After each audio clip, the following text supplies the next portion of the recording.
ಹರಿಕಥಾಮೃತ ಸಾರ ಗುರುಗಳ ಕರುಣದಿಂದ ಪನಿತು ಪೇಳುವೆ ಪರಮ ಭಗವದ್ಭಕ್ತರಿದನಾದರದಿ ಕೇಳುವುದು. ಕಡು ಕರುಣೆ ನೀನೆಂದರಿದು ಹೇರೊಡಲ ನಮಿಸುವೆ ನಿನ್ನಡಿಗೆ ಬೆಂಬಿಡದೆ ಪಾಲಿಸು ಪರಮ ಕರುಣಾ ಸಿಂಧು ಎಂದೆಂದು. ನಡು ನುಡವೆ ಬರುತ್ತೆಪ್ಪ ವಿಘ್ನವ ತಡೆದು ಭಗವನ್ ನಾಮ ಕೀರ್ತನೆ ನುಡಿದು ನುಡಿಸೆನ್ನಿಂದ ಪ್ರತಿ ದಿವಸದಲ್ಲಿ ಮರೆಯದಲೇ. ಕನಕದಾಸರು ಬರೆದಿರುವಂತಹ ಹಾಡೇನಿದೆ ಆ ಹಾಡಿನ ಅರ್ಥವನ್ನು ದಿನಾಗಲೂ ಹೇಳಬೇಕು ಅಂತಿದ್ದೀನಿ. ಪರಮಾತ್ಮನ 24 ಕೇಶವಾದಿ ನಾಮಗಳ ಬಗ್ಗೆ ಅವರು ಹೇಳಿದ್ದಾರೆ. ಅದ್ರ ಬಗ್ಗೆ ಹೇಳ್ತೀನಿ. ಪರಮಾತ್ಮನಿಗೆ ಅನಂತ ಅನಂತ ನಾಮಗಳಿವೆ. ಈ ಕೇಶವಾದಿ 24 ನಾಮಗಳನ್ನು ತೆಗೆದುಕೊಂಡು ಒಂದೊಂದು ನಾಮಕ್ಕೆ ಪ್ರಾರ್ಥನೆ ಮಾಡ್ತಾ ಇದ್ದಾರೆ. ಪರಮಾತ್ಮ, ನಿನ್ನ ಈ ಹೆಸರಿನಿಂದ ನಿನಗೆ ಪ್ರಾರ್ಥನೆ ಮಾಡ್ತಾ ಇದ್ದೇನೆ. ನನ್ನಲ್ಲಿರುವಂತಹ ಈ ದೋಷಗಳನ್ನು ತೆಗಿ, ನನಗೆ ಅನುಗ್ರಹ ಮಾಡು. ನಿನ್ನ ಅನುಗ್ರಹ ಆಗುವಂತೆ ನಾನು ಸಂಸಾರದಲ್ಲಿ ವ್ಯವಹಾರ ಮಾಡುವಂತೆ ಮಾಡು. ಈ ರೀತಿಯಾಗಿ ಕನಕದಾಸರು ಆ ಪರಮಾತ್ಮನ 24 ನಾಮಗಳನ್ನು ತೆಗೆದುಕೊಂಡು ಪ್ರಾರ್ಥನೆ ಮಾಡ್ತಾ ಇದ್ದಾರೆ. ಈಶ ನಿನ್ನ ಚರಣ ಭಜನೆ ಆಶೆಯಿಂದ ಮಾಡುವೇನು, ದೋಷರಾಶಿ ನಾಶ ಮಾಡೋ ಶ್ರೀಶ ಕೇಶವ. ಒಂದೊಂದು ಶಬ್ದಕ್ಕೆ ಅನಂತ ಅರ್ಥಗಳಿವೆ.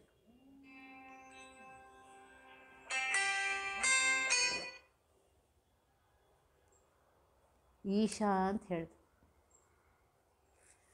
ಪರಮಾತ್ಮನಿಗೆ ಈಶಾ ಅಂತ ಕರೀತಾ ಇದ್ದಾರೆ.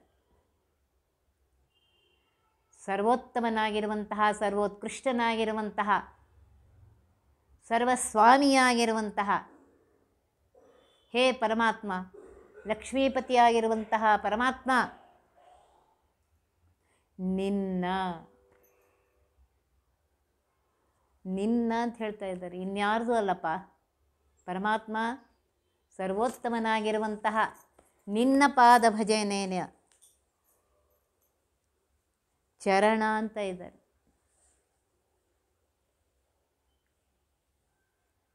ಪಾದದಲ್ಲಿ ದೃಷ್ಟಿ ನಿನ್ನ ಪಾದದಲ್ಲಿ ನೆಡೋ ಹಾಗೆ ಮನ ಮುಟ್ಟಿ ನಿನ್ನ ಭಜಿಸುವ ಹಾಗೆ ಅಂತ ಹೇಳ್ತಾರೆ. ನಮ್ಮ ದೃಷ್ಟಿ ಯಾವಾಗಲೂ ಪರಮಾತ್ಮನ ಕರುಣಾ ಸಮುದ್ರನಾಗಿರುವಂತಹ ಪರಮಾತ್ಮನ ಪಾದದಲ್ಲಿರಬೇಕು. ನಾವು ದೇವಸ್ಥಾನಕ್ಕೆ ಹೋಗ್ತೇವೆ, 20 ಕಡೆ ನೋಡ್ತೇವೆ, ದೇವ್ರ ಕಡೆ ದೃಷ್ಟಿ ಇರೋದೇ ಇಲ್ಲ ನಮಗೆ. ಪಾದದ ಕಡೆ ಅಂತೂ ಬೇಡ, ಇದ್ದು ದೃಷ್ಟಿ ಬಿಡು. ಯಾರು ಬಂದಿದ್ದಾರೆ, ಏನು ಬಂದಿದ್ದಾರೆ, ಯಾರು ನನ್ನ ನೋಡ್ತಿದ್ದಾರೆ, ಏನು ಮಾಡಿದ್ದಾರೆ, ಅವ್ರೇನು, ಇವೆಲ್ಲ ಇರುತ್ತೆ. ಅದು ಬೇಡ.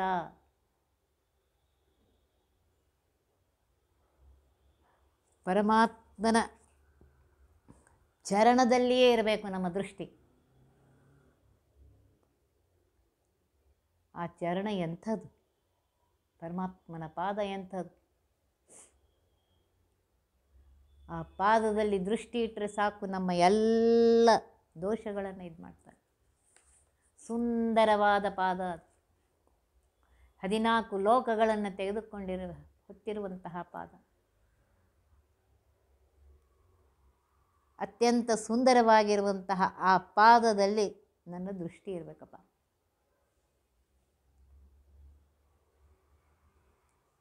ಆಶೆಯಿಂದ ಮಾಡುವೇನು ಅಂತ ಹೇಳ್ತಾ ಇದ್ದಾರೆ. ಪರಮಾತ್ಮನ ಭಜನೆಯನ್ನು ಸಂತೋಷದಿಂದ, ಹೇಗೆ ನಮಗೆ ಯಾವ ವಸ್ತುವಿನಲ್ಲಿ ಆಸೆ ಇರುತ್ತೆ ಆವಾಗ ಅದು ಬೇಡ, ನಂಗೆ ಇದೇ ಬೇಕು ಅಂತೆ. ಮಗು ನೋಡ್ರಿ, ನೀ ಅದು ಕೊಟ್ಟರೆ ಇದು ಕೊಟ್ಟರೆ ಬೇಡಮ್ಮ, ನಂಗೆ ಇದೇ ಬೇಕು ಅಂತ ಕೇಳುತ್ತದೆ. ನಂಗೆ ಇದು ಫಸ್ಟ್ ಕೊಡು, ಆಮೇಲೆ ಉಳಿದು ಕೊಡು. ಹಾಗೆ ನಮಗೆ ನಮ್ಮ ಮನಸ್ಸು ಆ ಪರಮಾತ್ಮನ ಪಾದದಲ್ಲಿಯೇ ಇರಬೇಕು. ಆ ಪಾದಗಳು ಎಂಥವು, ಕಮಲದ ಬಣ್ಣದಂತಹ ಪಾದಗಳು, ಅಷ್ಟೇ ಮೃದುವಾದ ಪಾದಗಳು. ಇಡೀ ಬ್ರಹ್ಮಾಂಡವನ್ನು ತನ್ನ ಪಾದದಲ್ಲಿ ಇಟ್ಕೊಂಡಿದ್ದಾನೆ ಆ ಪರಮಾತ್ಮ. ಅಂತಹ ಪಾದದಲ್ಲಿ ನಮ್ಮ ಮನಸ್ಸಿತ್ತು.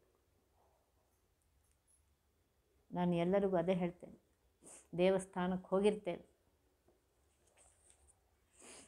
ದೇವಸ್ಥಾನಕ್ಕೆ ಹೋಗಿ ಆ ದೇವರ ಕಡೆಗೆ ನಮಗೆ ಲಕ್ಷ್ಯವೇ ಇಲ್ಲ. ಯಾರು ಬಂದಿದ್ದಾರೆ, ಏನು ಬಂದಿದ್ದಾರೆ, ಯಾಕೆ ಬಂದಿದ್ದಾರೆ, ನನ್ನ ನೋಡ್ಕೊಳ್ತಾ ಇದ್ದಾರೆ, ಅವ್ರು ಮಾತಾಡಿಸ್ಬೇಕು ಇಲ್ಲ. ದೇವಸ್ಥಾನಕ್ಕೆ ಬಂದಿದ್ದೇವೆ, ಪರಮಾತ್ಮನ ದರ್ಶನಕ್ಕೆ ಬಂದಿದ್ದೇವೆ. ದೃಷ್ಟಿ ಅವನಲ್ಲಿಯೇ ಇರಬೇಕು, ದೃಷ್ಟಿ ಅವನ ಪಾದದಲ್ಲಿಯೇ ಇರಬೇಕು. ದೃಷ್ಟಿ ನಿನ್ನ ಪಾದದಲ್ಲಿ ನೆಡೋ ಹಾಗೆ ಮನ ಮುಟ್ಟಿ ಮನಸ್ಸಿನಿಂದ, ಏಕಾಗ್ರ ಮನಸ್ಸಿನಿಂದ ಸರ್ವೋತ್ಕೃಷ್ಟನಾಗಿರುವಂತಹ, ಸರ್ವತಂತ್ರ ಸ್ವತಂತ್ರನಾಗಿರುವಂತಹ, ಸರ್ವಸ್ವಾಮಿಯಾಗಿರುವಂತಹ ಹೇ ಪರಮಾತ್ಮ, ನೀನು ನನಗೂ ಸ್ವಾಮಿಯಾಗಿದ್ಯಪ್ಪ, ನಾನು ನಿನ್ನ ಚರಣ ಸೇವಕನಪ್ಪ, ನನ್ನ ಮೇಲೆ ಅನುಗ್ರಹ ಮಾಡು ಸ್ವಾಮಿ ಅಂತ ಹೇಳಿ ಭಕ್ತಿಯಿಂದ ಮಾಡಬೇಕು, ಆಶೆಯಿಂದ ಅಂತ ಹೇಳ್ತಾ ಇದ್ದಾರೆ. 20 ಆಶೆಗಳಿಟ್ಕೊಂಡಿರ್ತೇವೆ ಜೀವನದಲ್ಲಿ. ಪರಮಾತ್ಮ ಬೇಕು ಅನ್ನುವ ಆಶೆಯನ್ನು ಬಿಟ್ಬಿಟ್ಟಿದ್ದೇವೆ. ನರಜನ್ಮ ಬಂದಾಗ ನಾಲಿಗೆ ಇರುವಾಗ ಕೃಷ್ಣ ಎನ್ನಬಾರದೆ, ಕೃಷ್ಣನ ನೆನೆದರೆ ಕಷ್ಟ ಒಂದಿಷ್ಟಿಲ್ಲ, ಕೃಷ್ಣ ಎನ್ನಬಾರದೆ. ನರಜನ್ಮ, ಮನುಷ್ಯ ಜನ್ಮ ಬಂದಿದೆ, ನಾಲಿಗೆಯನ್ನು ಕೊಟ್ಟಿದ್ದಾನೆ. ಆ ನಾಲಿಗೆಯಿಂದ ವಟ ವಟ ವಟ ಅಂತ ಕಪ್ಪೆಯಂತೆ ಒಟಗುಟ್ಟದೆ, ಹಾಳು ಹರಟೆ ಹೊಡೆಯದೆ, ಆ ನಾಲಿಗೆಯಿಂದ ಕೂತಾಗ, ನಿಂತಾಗ, ಎದ್ದಾಗ ಪ್ರತಿ ಕ್ಷಣಕ್ಕೆ ಆ ಪರಮಾತ್ಮನನ್ನು ನೆನೆಸು. ಪ್ರತಿ ಕ್ಷಣಕ್ಕೆ ನೆನೆ, ಇರುಳು ಹಗಲು ನೆನೆ, ಆ ಪರಮಾತ್ಮನ ನೆನೆಸು ಅಂತ ಹೇಳ್ತಾರೆ. ಹಗಲು ರಾತ್ರಿ ಪ್ರತಿ ಕ್ಷಣಕ್ಕೆ ಕೂತಾಗ, ನಿಂತಾಗ, ಎದ್ದಾಗ, ಎಲ್ಲ ಕಾಲದಲ್ಲಿಯೂ ಆ ಪರಮಾತ್ಮನ ಸ್ಮರಣೆಯನ್ನು ಮಾಡು. ನಾಲಿಗೆಯನ್ನು ಕೊಟ್ಟಿದ್ದಾನೆ, ಹಾಳು ಹರಟೆಯನ್ನು ಹೊಡೆಯಬೇಡ. ಭಕ್ತಿಯಿಂದ 84 ಲಕ್ಷ ಯೋನಿ ದಾಟಿ ಬಂದೆ, ಅದು ತಾನಲ್ಲ, ಅದು ತನ್ನದಲ್ಲ, ಮುಂದೆ ಬಾಹೋದಲ್ಲ, ಅದು ಸ್ಥಿರವಲ್ಲ. ಈ ಒಂದೇ ಒಂದಕ್ಕೆ ನಾವು ಗಂಟೆಗಟ್ಟಲೆ, ದಿನಗಟ್ಟಲೆ ಹೇಳ್ಬೋದು. ಮನುಷ್ಯ ಜನ್ಮ ಬಂದಿದೆ ಅಂತಂದರೆ 84 ಲಕ್ಷದ ಕಡೆಗೆ ಲಕ್ಷ ಕೊಡ್ರಿ. ಒಂದಲ್ಲ ಎರಡಲ್ಲ, 84 ಲಕ್ಷ ಜನ್ಮಗಳು ಆದ ಮೇಲೆ ಮನುಷ್ಯ ಜನ್ಮ ಬಂದಿದೆ. ಆ ಮನುಷ್ಯ ಜನ್ಮ ಬಂದಾಗ ಪರಮಾತ್ಮ ನಾಲಿಗೆಯನ್ನು ಕೊಟ್ಟಿದ್ದಾನೆ. ಇದು ಒಂದೇ ಜನ್ಮದಲ್ಲಿ ನಾವು ಮಾತನಾಡ್ತೀವಿ, ಮಾತನಾಡುವ ಶಕ್ತಿ ಕೊಟ್ಟಿದ್ದಾನೆ, ಇನ್ಯಾವ ಜನ್ಮದಲ್ಲೂ ಇಲ್ಲ.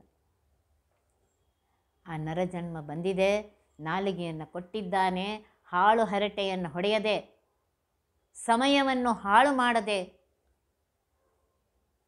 ಪ್ರತಿ ಕ್ಷಣಕ್ಕೆ, ಕ್ಷಣ ಅಲ್ಲ ಲವಕ್ಕೆ ತ್ರುಟಿಗೆ ನೆನೆ, ಇರುಳು ಹಗಲು ನೆನೆ ಅಂತ ಹೇಳ್ತಾರೆ. ಕ್ಷಣದ ಸಣ್ಣ ಭಾಗವಾಗಿರುವಂತಹ ಆ ಲವ ತ್ರುಟಿಯಲ್ಲೂ ಪರಮಾತ್ಮನ ಸ್ಮರಣೆ ಮಾಡ್ತಾ ಇರು. ಕೂತಾಗ, ನಿಂತಾಗ, ಎದ್ದಾಗ ಪ್ರತಿ ಕ್ಷಣಕ್ಕೆ ಅವನ ಸ್ಮರಣೆ ಇರಬೇಕು. ಅದು ಯಾವಾಗ ಬರುತ್ತೆ ಅಂದರೆ ಆ ಅಭ್ಯಾಸವನ್ನು ಇಟ್ಕೊಂಡಾಗ ಬರುತ್ತೆ. ಏನಾಗಿದೆ ಅಂತಂದರೆ ಈ ಟಿ ವಿ ಬಂದು ಎಲ್ಲನೂ ಕೆಡಿಸ್ಬಿಟ್ಟದು. ಎಲ್ಲನೂ ಕೆಡಿಸಿ ಹಾಕ್ಬಿಟ್ಟು, ಊಟಕ್ಕೆ ಕೂತಾಗು ದೇವ್ರ ನಾಮ ಸ್ಮರಣೆ ಇಲ್ಲ, ಏನಿಲ್ಲ, ಎಲ್ಲರೂ ಕೂತು ಹರಟೆ ಹೊಡ್ಕೋತ ಅದೇ ಆ ಅನ್ನವನ್ನು ಕೊಟ್ಟಂತಹ ಪರಮಾತ್ಮನ ಸ್ಮರಣೆಯನ್ನು ನಾವು ಮಾಡೋದಿಲ್ಲ. ಈ ನರಜನ್ಮವನ್ನು ಕೊಟ್ಟಂತಹ ಪರಮಾತ್ಮನ ಸ್ಮರಣೆಯನ್ನು ಮಾಡೋದಿಲ್ಲ. ತಿಂದ ಅನ್ನವನ್ನು ಜೀರ್ಣ ಮಾಡುವಂತಹ ಪರಮಾತ್ಮನ ಸ್ಮರಣೆಯನ್ನು ಮಾಡೋದಿಲ್ಲ.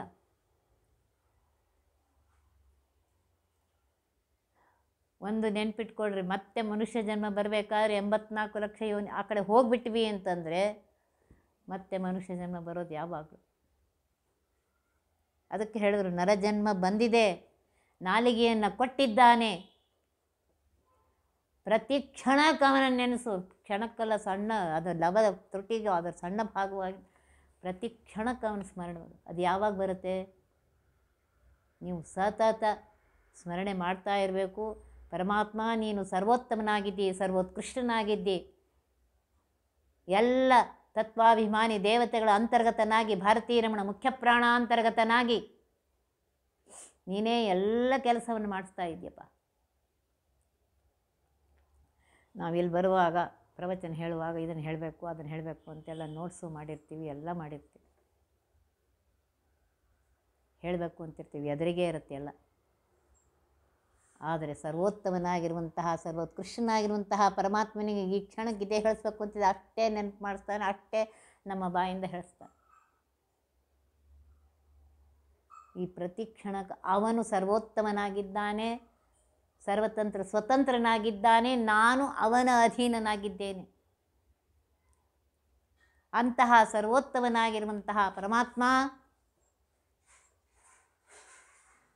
ಲಕ್ಷ್ಮೀಪತಿಯಾಗಿರುವಂತಹ ಪರಮಾತ್ಮ, ಸೃಷ್ಟ್ಯಾದಿಗಳನ್ನು ಮಾಡುವಂತಹ ಸರ್ವತಂತ್ರ ಸ್ವತಂತ್ರನಾಗಿರುವಂತಹ ಪರಮಾತ್ಮ, ನಿನ್ನ ಪಾದ ಭಜನೆಯನ್ನು ಆಶೆಯಿಂದ ಅಂತ ಇದ್ದಾರೆ.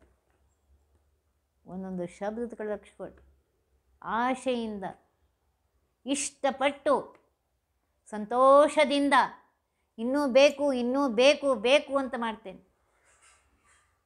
ಈಗ ಊಟಕ್ಕೆ ಕೂತಾಗ ನಮಗೆ ಇಷ್ಟವಾದ ಪದಾರ್ಥ ಇದ್ದರೆ ಅದನ್ನು ಮತ್ತೆ ಮತ್ತೆ ಕೇಳಿ ಹಾಕ್ಕೋತೇವೆ ಇಲ್ಲ.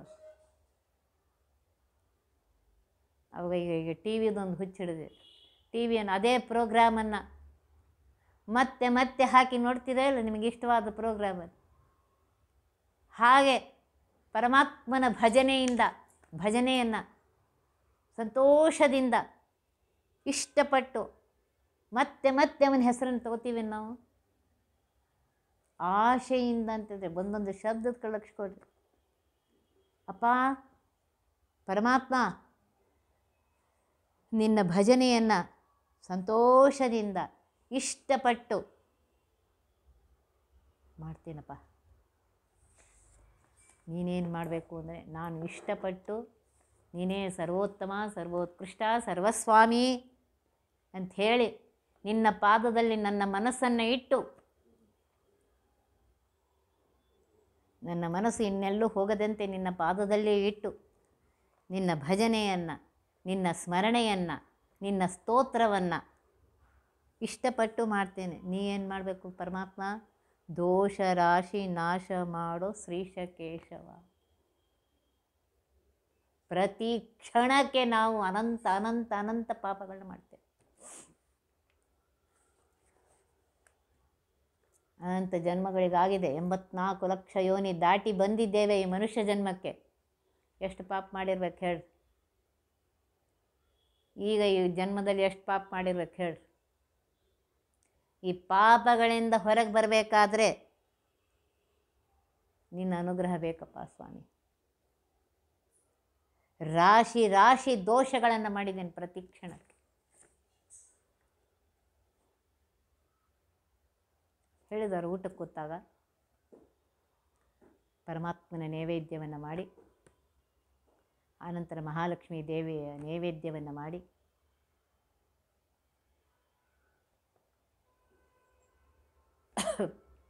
ಆಮೇಲೆ ಇದನ್ನು ಮಾಡಿ ಪ್ರಾಣಾಗ್ನಿಹೋತ್ರ ಅದನ್ನು ಮಾಡಿ ಕೊಟ್ಟು, ಆಮೇಲೆ ಎಲ್ಲ ಗುರುಗಳಿಗೆ ಹಸ್ತೋದಕವನ್ನು ಕೊಟ್ಟು ಆಮೇಲೆ ಕೂತ್ಕೋಬೇಕು. ಆಮೇಲೆ ತಟ್ಟೆಯ ಸುತ್ತಲೂ ಇದು ಮಾಡಬೇಕು, ಮತ್ತು ಏನು ಹುಳ ಹುಪ್ಪಟೆ ಇತ್ಯಾದಿಗಳು ಬರದಂತೆ. ಒಂದೊಂದು ಪದಾರ್ಥದಲ್ಲಿ ನೈವೇದ್ಯ ಪ್ರಕರಣ ಸಂಧಿಯಲ್ಲಿ ಕೊಟ್ಟಿದ್ದಾರೆ, ಒಂದೊಂದು ಪದಾರ್ಥದಲ್ಲಿ ಪರಮಾತ್ಮ ಒಂದೊಂದು ರೂಪದಿಂದ ಇದ್ದಾನೆ ಅಂಥೇಳಿ. ಆ ಪದಾರ್ಥಗಳನ್ನು ಹಾಕಿದಾಗ ಆ ಎಲ್ಲ ರೂಪಗಳನ್ನು ನೆನೆಸ್ಕೋಬೇಕು.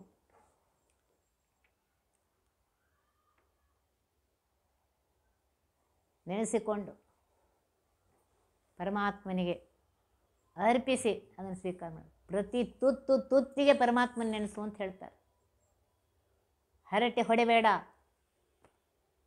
ಮಾತಾಡಬೇಡ. ಹೊಟ್ಟೆಗೆ ಅನ್ನ ಕೊಟ್ಟಿದ್ದಾನೆ ಅವನ ಅನುಗ್ರಹದಿಂದ. ತಿಂದ ಅನ್ನ ಜೀರ್ಣ ಆಗ್ತಾ ಇದೆ ಅವನ ಅನುಗ್ರಹದಿಂದ. ಆರೋಗ್ಯದಿಂದ ಇದ್ದೇನೆ ಅವನ ಅನುಗ್ರಹದಿಂದ. ಆದ್ದರಿಂದ ಆ ಪರಮಾತ್ಮನ ನೆನೆಸಿ ಆ ಪರಮಾತ್ಮನ ಸ್ಮರಣೆ ಮಾಡುತ್ತಾ ಭಜನೆಯನ್ನು ಮಾಡು. ಆಗ ಪರಮಾತ್ಮ ಅನಂತ ಅನಂತ ದೋಷಗಳ ರಾಶಿ ಅಂತ ಇದ್ದಾರೆ. ಶಬ್ದದ ಕಡೆ ಲಕ್ಷ್ಯ ಕೊಟ್ಟು, ದೋಷದ ರಾಶಿಯೇ ತುಂಬಿಕೊಂಡಿದೆ. ಆ ದೋಷದ ರಾಶಿಯನ್ನೆಲ್ಲ ನಾಶ ಮಾಡಪ್ಪ ಶ್ರೀಶ ಲಕ್ಷ್ಮೀಪತಿಯಾಗಿರುವಂತಹ ಹೇ ಕೇಶವ, ಆ ದೋಷದ ರಾಶಿಯನ್ನೆಲ್ಲ ನಾಶ ಮಾಡು. ಇನ್ನು ಕೇಶವ ಅಂತ ಯಾಕೆ ತೊಗೊಂಡ್ರು ಅನ್ನುವುದನ್ನು ಈಗ ಹೇಳ್ತಾ ಕೂತ್ರೆ ಮತ್ತೊಂದು ಸಮಯ ಆಗುತ್ತೆ. ಅಲ್ಲಿ ಹೇಳ್ತಾ ಇದ್ದಾರೆ, ಪರಮಾತ್ಮ ಎಂಥವನು, ನಮ್ಮ ಪಾಪದ ರಾಶಿ ಹೋಗಬೇಕಾದ್ರೆ ಪರಮಾತ್ಮನ ಅನುಗ್ರಹದಿಂದಲೇ. ನಾನೇ ಎಷ್ಟು ಭಜನೆ ಮಾಡ್ತೀನಿ ಅಥವಾ ಎಷ್ಟು ಜಪ ಮಾಡ್ತೀನಿ, ಇದರಿಂದ ಹೋಗೋದಿಲ್ಲ. ಅಷ್ಟು ರಾಶಿಗಳಿವೆ ದೋಷದ್ದು. ಅವನ ಅನುಗ್ರಹದಿಂದಲೇ ಹೋಗಬೇಕು. ಅವನ ಅನುಗ್ರಹ ಆದ ಮೇಲೆ ಆ ಎಲ್ಲ ದೋಷ ರಾಶಿಗಳು ಹೋಗಿ ಆ ಪರಮಾತ್ಮನ ಅನುಗ್ರಹ ಆಗುತ್ತೆ. ಅದನ್ನೇ ಹೇಳ್ತಾ ಇದ್ದಾರೆ, ಕೇಶವ ನೀನು ಎಂಥವನು ಕೇಶವ ಅಂತ ಕೇಳಿದ್ರು.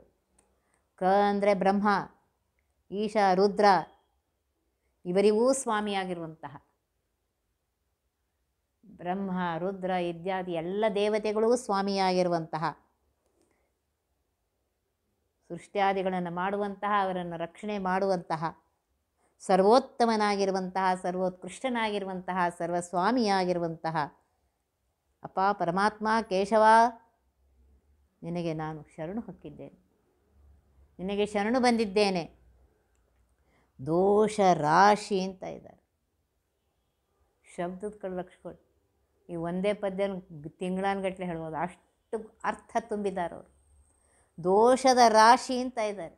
ನಾವು ಪ್ರತಿ ಕ್ಷಣಕ್ಕೆ ಅನಂತ ಪಾಪಗಳು ಮಾಡ್ತೇವೆ. ರಾಶಿ ರಾಶಿ ತುಂಬಿಕೊಂಡಿದೆ.